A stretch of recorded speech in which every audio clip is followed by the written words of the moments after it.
आइए चर्चा की शुरुआत करते हैं। हमारे साथ उप मुख्यमंत्री राजस्थान के सचिन पायलट जुड़ गए हैं। सचिन जी, आज मैं वही सवाल आपसे पहला पूछूंगी जो शायद देश का कोई भी आम व्यक्ति अगर उसको सीधा एक्सेस होता तो वो आपसे यही पूछता। सर, क्या 3 मई के बाद भी लॉकडाउन बढ़ेगा, और बढ़ेगा तो किस तरह से, क्या इतनी ही सख्ती के साथ? मुझे लगता है कि लॉकडाउन की उपयोगिता खत्म नहीं हुई है, लेकिन मुझे ऐसा भी लगता है कि संपूर्ण देश को पूरी तरह लॉकडाउन में रखना बहुत लंबे समय तक उपयोगी नहीं रहेगा। देश की अर्थव्यवस्था को दोबारा पुनर्जीवित करना पड़ेगा, लेकिन जो एहतियात और जो प्रिकॉशंस हमको लेने हैं, उसमें कोई ढिलाई देने की स्थिति में हम वहाँ पर नहीं होंगे जहाँ पर केसेस बहुत ज़्यादा हैं। जिन स्टेट्स में टेस्टिंग ज़्यादा हो रही है, पॉजिटिव पेशेंट्स ज़्यादा आ रहे हैं, हम्म। संक्रमण का खौफ ज़्यादा है, वहाँ पर हमें अपना लॉकडाउन मेंटेन करना पड़ेगा। क्योंकि मत भूलिए कि पिछले 40-35 दिनों की जो मेहनत है, वो धराशायी हो जाएगी अगर हम सारे यातायात, बसें, ट्रेन खोल देंगे। तो स्टेजेस में खोलना पड़ेगा और अलग-अलग राज्य के भीतर में भी अलग-अलग जिलों की अलग-अलग स्थितियाँ हैं। हम्म। उसके अनुरूप हमें गतिविधि को, आर्थिक कामों को थोड़ा पुनर्जीवित करना पड़ेगा और किसानों के लिए खेत में जो हमारा कृषक वर्ग है, उनके लिए पूरी खुली छूट देकर काम कराना पड़ेगा ताकि जो हमारा सप्लाई चेन है, हम्म। वो लगातार मेंटेन रहे। तो लॉकडाउन की जो रिटर्न्स हैं, वो डिमिनिशिंग हैं। हम्म। लेकिन ये कहना बड़ा गलत होगा कि हम अति आत्मविश्वास में लॉकडाउन को उठा दें और फिर दोबारा से संक्रमण दोबारा फैल जाए। ये मैं समझता हूँ किसी कीमत पर हमारा मुल्क, हमारा देश अभी इस स्थिति में नहीं है कि उसको हम सहन कर पाएँ। हम्म। राजस्थान के हम आंकड़े दिखा रहे हैं, अभी संक्रमण के हिसाब से चौथे नंबर पर है। जो जानकारी बाहर आई, आप ही बेहतर बता पाएंगे, क्या 4 ऐसे मुख्यमंत्री थे जिन्होंने खुलकर प्रधानमंत्री से कहा कि अभी लॉकडाउन नहीं हटाना चाहिए? राजस्थान का इस मामले में क्या सबमिशन है? आप अपने राज्य के लिए क्या चाहते हैं? मुझे लगता है कि केंद्र सरकार को जनरल गाइडलाइंस देनी चाहिए और हर स्टेट गवर्नमेंट को थोड़ा फ्लेक्सिबल होके उन पे छोड़ना चाहिए कि कितना वो खोल सकते हैं, कितना खोलना चाहिए। एक जनरल गाइडलाइन भारत सरकार को निश्चित रूप से देनी चाहिए, लेकिन राजस्थान में हमारे यहाँ पर जो रिकवरी रेट है, वो नेशनल एवरेज से ज़्यादा है। हमारे यहाँ पर जो पेशेंट्स इन्फेक्टेड होते हैं, उनमें से काफ़ी ठीक होकर जा रहे हैं और हम लोगों ने मेहनत कर कर कम से कम टेस्ट जो हैं हम लोगों ने, बाकी देश में जो हो रहा है उससे ज़्यादा हम टेस्ट भी कर रहे हैं। अंत में टेस्ट करना ही इस समस्या का समाधान है। तो हम लोग चाहते हैं कि राजस्थान के अंदर हम एक मॉडिफाइड लॉकडाउन हमने किया है और जो लॉकडाउन 2.0 था, उसके अंदर भी हम लोगों ने जो नगर निगम के बाहर की सीमाएँ हैं, वहाँ पर हमने उद्योगों को चालू किया, जहाँ वर्कर वहीं पे रह रहे हैं, मंडियाँ खोल रही हैं, किसान अपना फसल बेच पा रहा है और नरेगा में हम लोगों ने काम चालू किया। 17 अप्रैल को राजस्थान में 60,000 लोग नरेगा में काम ले रहे थे। आज वो आंकड़ा 10 लाख का है। हम्म। तो लोगों के हाथ में आमदनी पहुँचे, लोग अपने घरों में, खेतों में काम कर सकें। क्योंकि मत भूलिए, ये कहना बड़ा आसान है अंजना जी हम्म। कि घरों में रहिए। लेकिन जिनके पास घर ही नहीं है, जो अपने घरों तक नहीं पहुँच सकते हैं, उनके लिए हम क्या करेंगे? उनके राशन का, रहने का, स्वास्थ्य का, उनकी देखभाल करने की ज़िम्मेदारी राज्यों के ऊपर है। तो आर्थिक संसाधन जुटाने के साथ-साथ उपचार भी हो, देखभाल भी हो, प्रिकॉशंस भी लें। तो बड़ा संतुलित और बहुत ही नुआंस तरीके से हम लोगों को इस लॉकडाउन को खोलने की दिशा में आगे बढ़ना पड़ेगा। लेकिन ये कैसे मुमकिन होगा, क्योंकि बड़ी धीम हल्की सी लकीर है सचिन जी। अगर आप देखें तो एक तरफ मानवीयता के आधार पर अगर आप सोचें, और दूसरी तरफ मानवता के सबसे बड़े संकट काल में मानवों की ही जिंदगी को बचाने के लिए लॉकडाउन का फैसला है। क्या आपको लगता है केंद्र की एक नीति बेहतर रहेगी अगर राज्यों पर छोड़ दिया जाए, और वहां पे जरा सा भी मिसमैनेजमेंट हो गया, बहुत बहुत बारीक लकीर है, मिसमैनेजमेंट होने की परिस्थिति में बेकाबू होगा? और हमने देखा है कि चाहे वो इंदौर हो मध्य प्रदेश में, या फिर आपके राज्य में रामगंज हो, या फिर धारावी मुंबई, क्योंकि पूरे महाराष्ट्र में आप देखिए मुंबई और पुणे यही दोनों सबसे बड़े हॉटस्पॉट्स हैं। ऐसे जो हॉटस्पॉट्स हैं वहां पर हुई थोड़ी सी भी गड़बड़ी इस वक्त देश के लिए बहुत बड़ा संकट बन सकती है। मैं आपकी बात से पूरी तरह सहमत हूँ। जहाँ पर केसेस ज़्यादा हैं, जहाँ पर हमारे केसेस लगातार बढ़ रहे हैं, वहाँ तो सवाल ही नहीं उठता कि हम कोई ढिलाई दें। लेकिन जो 85 जिले हैं, जो राज्य के ऐसे हिस्से हैं जहाँ पर कोई संक्रमण है नहीं और पिछले 14 दिन से कोई नया केस नहीं आया, वहाँ पर हम धीरे-धीरे अपनी इकोनॉमिक एक्टिविटी चालू कर सकते हैं। लेकिन मैं नहीं मानता हूँ कि कोई भी स्टेट की गवर्नमेंट या केंद्र की सरकार ये चाहेगी कि जो डेंजर ज़ोन है, जो रेड ज़ोन है, वहाँ पर हम बेवजह ढिलाई दें। क्योंकि हमारा देश अफोर्ड ही नहीं कर सकता, हमारी जो स्वास्थ्य की जो इंफ्रास्ट्रक्चर है, वो इतनी ताकतवर नहीं है। अब अमेरिका में जो हाल हो रहा है, इंग्लैंड में, इटली और फ्रांस में जो हो रहा है, जब ऐसे विकसित देश ही नहीं कर पा रहे हैं, तो हम लोग कैसे करेंगे? इसलिए जहाँ पर इन्फेक्शंस बढ़े हुए हैं, जो रेड ज़ोन्स हैं, वहाँ पर हम कोई ढिलाई दें, मैं समझता हूँ ये बहुत बड़ी एक चूक हो सकती है। इसलिए जहाँ पर हमें डेंजर कम लगता है, वहाँ पर हमें काम करना पड़ेगा। लेकिन मैं कह रहा हूँ, आपने कहा संतुलित करना पड़ेगा। मुझे तो लगता है कि इसमें सरकार के साथ-साथ पब्लिक का पार्टिसिपेशन बहुत ज़रूरी है, क्योंकि आप कर्फ्यू घोषित कर दीजिए, लॉकडाउन कर दीजिए और लोग उसकी पालना नहीं करें, तो उसका औचित्य खत्म हो जाएगा। तो सरकार और समाज को मिलकर एक-दूसरे की मदद करनी पड़ेगी और एक अ, भविष्य की प्लानिंग हमें करनी पड़ेगी। और मत भूलिए कि बहुत जल्द हम सोचें कि लॉकडाउन उठ जाएगा और वापस जीवन उसी पटरी पर आ जाएगा जहाँ पहले था, वो मुझे लगता है संभव नहीं है। बहुत समझदारी से, सावचेती से हमें अपने कदम बढ़ाने पड़ेंगे और ये जब तक वैक्सीन इसकी डेवलप नहीं होती, अभी सुपर वैक्सीन इंग्लैंड में वो लोग चालू कर रहे हैं, लेकिन हमें कुछ महीनों तक इंतज़ार करना पड़ेगा। और ऐसे कोई समस्या नहीं है देश में जिसकी जनता और हम लोग मिलकर उसका समाधान नहीं ढूँढ सकते हैं, लेकिन थोड़ा धैर्य रखना पड़ेगा, विश्वास करना पड़ेगा और अनुशासन से अपना जीवन जीना पड़ेगा। अभी तो खैर क्लिनिकल ट्रायल्स ही ऑक्सफोर्ड में हो रहे हैं, अगर वो सफल हो जाते हैं तब भी बहुत वक्त लग सकता है, 1 साल तो लग ही जाएगा ही कोई भी ठोस दवा आने में। मैं अब जरा वो जो जोन्स वाला मैप है वो दिखाइए, क्योंकि रेड जोन, ऑरेंज और ग्रीन जोन्स पर बात करना चाह रही थी। जो हॉटस्पॉट जिले हैं आपके राजस्थान में, उनमें जयपुर, टोंक, बांसवाड़ा, जोधपुर, कोटा, झुंझुनू, जैसलमेर, भीलवाड़ा, बीकानेर, झालावाड़, भरतपुर, ये तमाम इलाके हैं। हॉटस्पॉट्स को लेकर क्या पॉलिसी रहेगी? क्योंकि पिछली बार भी जब आपके राज्य की बात हो रही थी तो कई सारे हॉटस्पॉट्स हैं। दिल्ली में ही देखिए सेंचुरी से ज्यादा, 100 से ज्यादा हॉटस्पॉट्स हो चुके हैं। हॉटस्पॉट्स को मैनेज करना, सेल्फ सफिशिएंट बनाना, मतलब वहीं पर सब कुछ हो जाए, ये भी एक बड़ी चुनौती होती है, क्योंकि वहां पर आ रही दिक्कतें फिर सबके मनस्थिति को प्रभावित करती हैं और वहां जो जी रहे हैं उनके लिए तो मुश्किल होती ही है। बिल्कुल, मैं तो लोगों को बोलता हूँ जो कहते हैं कि हम लॉकडाउन में बड़े परेशान हैं, हम घरों के आगे निकल नहीं पा रहे हैं, वॉक्स के लिए जा नहीं पा रहे हैं, दफ्तर नहीं जा पा रहे हैं, स्कूल नहीं जा पा रहे हैं। मैं कहता हूँ उन लोगों को देखिए जो बिल्कुल कर्फ्यू में रह रहे हैं, जिनके लिए राशन, चावल, दाल, चाय पत्ती, मसाला, दूध, पानी हम लोग घरों तक पहुँचा रहे हैं। वो तो बिल्कुल कंप्लीट सुपर कर्फ्यू लगा हुआ है। जो रेड ज़ोन्स हैं, कोई भी व्यक्ति अगर संक्रमित होता है तो 2 किलोमीटर के आस-पास उसके यहाँ कर्फ्यू लग जाता है और हम मूवमेंट रोक देते हैं। जब तक आप इंसानों का और व्हीकल्स का मूवमेंट बिल्कुल नहीं रोकेंगे और कोई जान-पहचान से अपना पास बनवा के लिए आता है, कोई बहाने करके बाहर आ जाता है, तो फिर वो कर्फ्यू का मतलब नहीं रहता। तो बड़ा रूथलेसली हम लोगों को कर्फ्यू इम्प्लीमेंट करना पड़ेगा और रेड ज़ोन को येलो और फिर ग्रीन करने के लिए पब्लिक को थोड़ा कष्ट सहना पड़ेगा। कोई सरकार नहीं चाहती कर्फ्यू लगाएँ।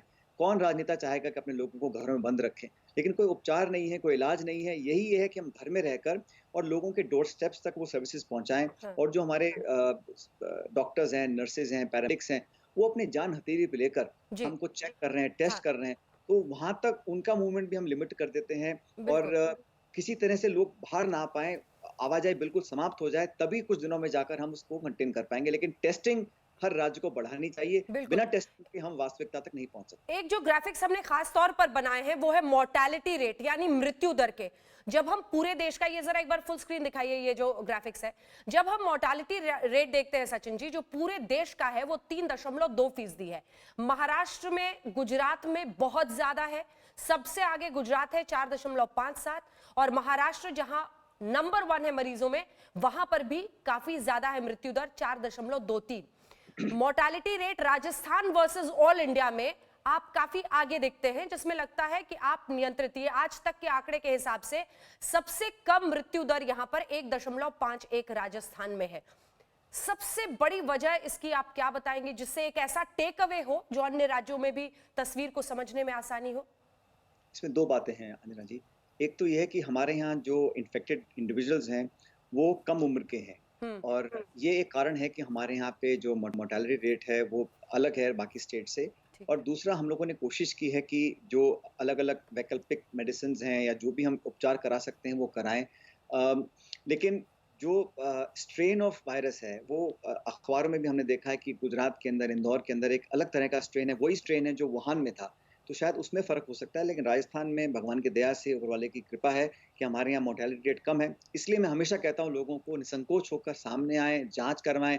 और एक स्टिग्मा लगा हुआ है। आजकल कोई अगर पॉज़िटिव पाया जाता है, तो उसको एक समाज में एक बड़ी नकारात्मक दृष्टि से लोग देखते हैं। लेकिन अधिकांश लोग इस बीमारी से निजात पाकर स्वस्थ होकर बाहर आते हैं उपचार कराने के बाद। इसलिए स्वयं लोग आएँ, टेस्ट कराएँ, इसमें कोई बुरी बात नहीं है, किसी की गलती नहीं है।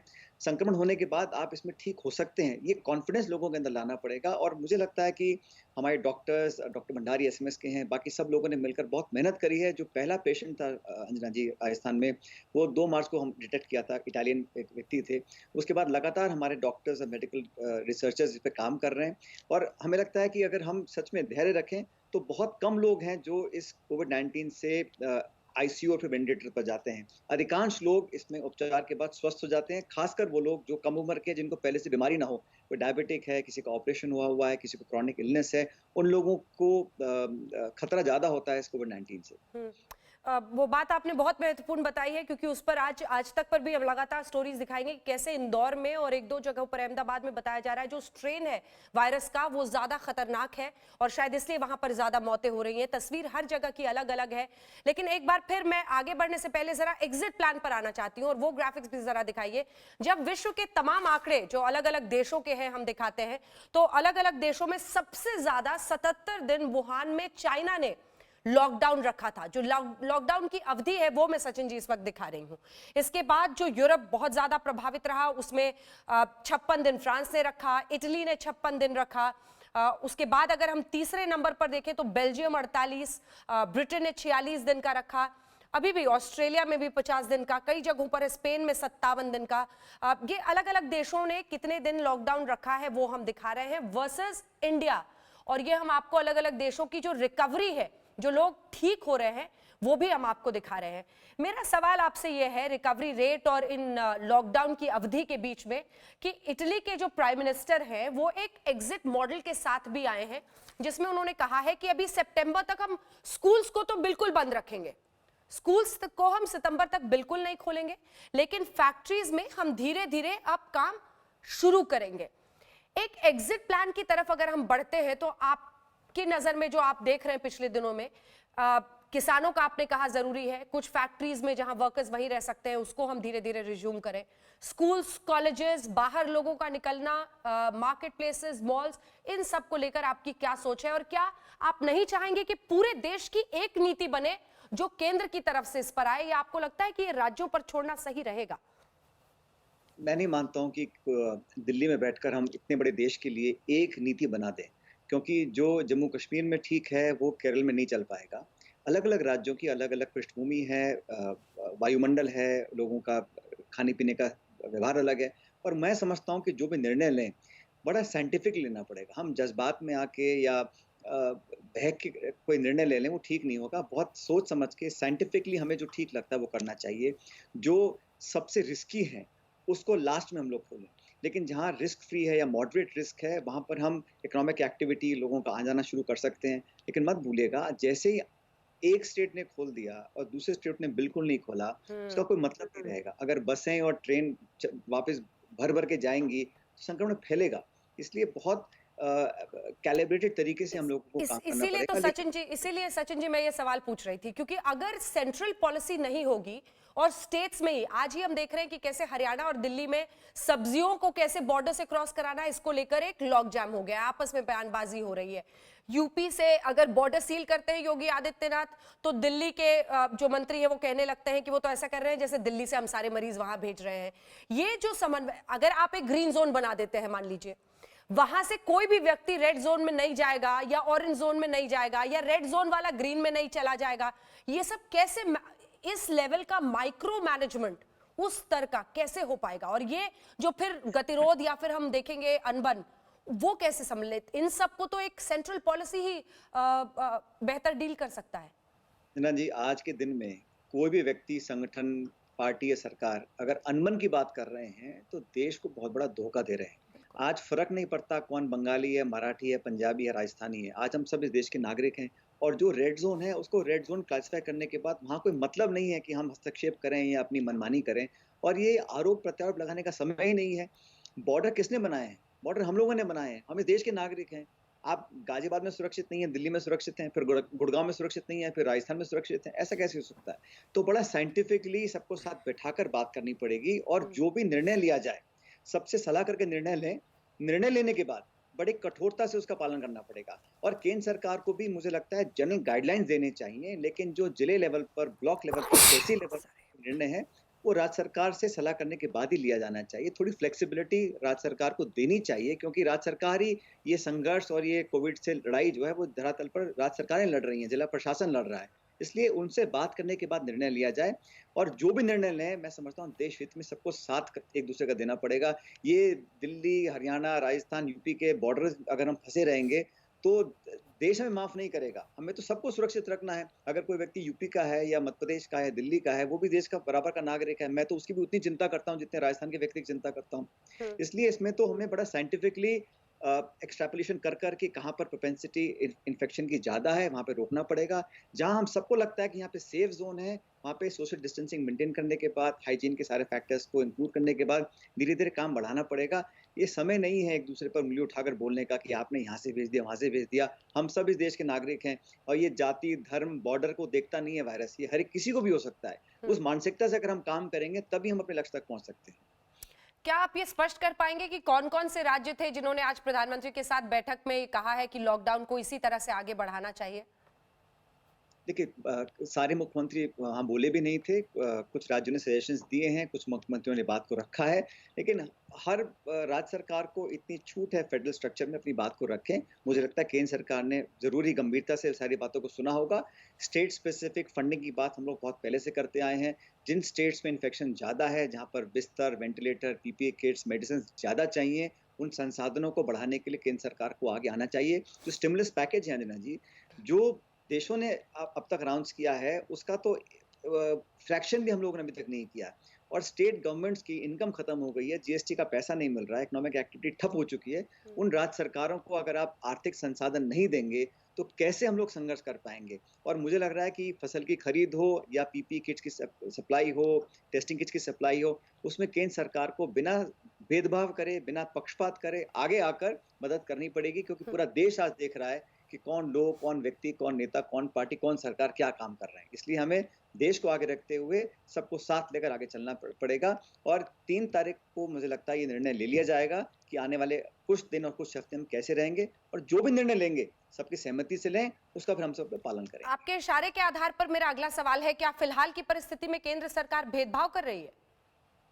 मैंने ऐसा नहीं कहा, मैंने कहा हम सभी को भेदभाव से बचना चाहिए और ये नहीं देखना चाहिए कि किस राज्य में किसकी सरकार है और जो भी आर्थिक पैकेज है या मदद है वो अनुपात के हिसाब से हो। जहाँ पर ज़्यादा प्रॉब्लम है, ज़्यादा संकट है, वहाँ उसके अनुपात उसको संसाधन दिए जाने चाहिए। जैसे मैंने कहा उत्तर पूर्व में जो स्टेट्स हैं, मेघालय, मणिपुर है, वहाँ शायद अलग परिस्थितियाँ हैं, केरल, तमिलनाडु में अलग परिस्थितियाँ हैं, पंजाब, राजस्थान में अलग परिस्थितियाँ हैं और कोई भी व्यक्ति सुझाव देता है तो उसको बड़ा कंस्ट्रक्टिवली हमें सुनना चाहिए क्योंकि ये क्राइसिस का समय है। राजनीति जब चुनाव आएँगे, भाषणों का समय होगा, हम सब अपनी बात रख सकते हैं, लेकिन आज एक अंतर्राष्ट्रीय, विश्व में, देश में बहुत भारी संकट है। इसको हम सब अगर अपनी ताकत को ऐड करेंगे, जोड़ेंगे, तभी देश के सामने एक उत्कृष्ट उदाहरण हम लोग बना पाएँगे। एक आखिरी सवाल आपसे, और वो इसलिए क्योंकि इसकी राजनीतिक पृष्ठभूमि है। आपकी पार्टी ने कहा था कि लॉकडाउन को डीमोनेटाइजेशन की तरह लागू कर दिया गया है, थोप दिया गया है देश पर। राहुल गांधी ने कहा कि पॉज बटन है ये, सरकार के पास 3 मई के आगे की स्ट्रैटेजी नहीं है। तो आप अभी एक स्टेक होल्डर हैं उस व्यवस्था में जो कोविड के खिलाफ इस लड़ाई को लड़ रहा है। उस स्टेक होल्डर के तौर पर मेरा सवाल आपसे यह है कि क्या आप अभी तक भारत की इस लड़ाई को संतोषजनक मानते हैं और लॉकडाउन के फैसले को सही बताएंगे, या फिर आपकी राय भी पार्टी की तरह है? हम सब की एक ही राय है कि जो लॉकडाउन भी किया था, आप सबने देखा होगा बॉर्डर्स पर लाखों हमारे मजदूर, माइग्रेंट लेबर खड़े हो गए थे।